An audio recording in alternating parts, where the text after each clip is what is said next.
We looked at all these individual neighborhoods, and neighborhood after neighborhood, there's just none that are affordable at minimum wage. A new study is revealing the staggering challenge minimum wage workers face when trying to find an affordable apartment to rent. So in Vancouver and Toronto, it would cost you about $35 an hour to rent the average 2-bedroom. And so if you're a minimum wage worker in those provinces, you're talking 100 hours a week to afford the average 2-bedroom. The study, conducted by the Canadian Centre for Policy Alternatives, reveals just how hard it is for minimum wage workers to afford rental properties.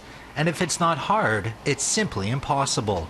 Of 31 of the 36 cities that we looked at, there are 0 neighborhoods where you can afford a 2-bedroom apartment, average 2-bedroom apartment, on a minimum wage salary.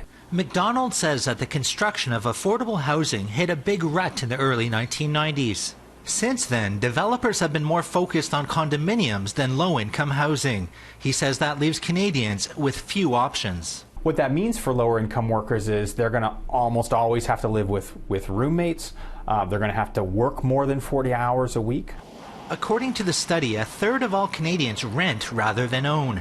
McDonald says there is hope on the horizon under a new government program, but there's still lots of room for improvement. Built about 16,000 new units last year, and it should build about 15,000 new affordable units between now and 2027.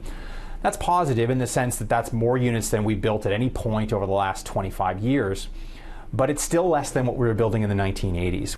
In Ottawa, Nigel Newlove, City News.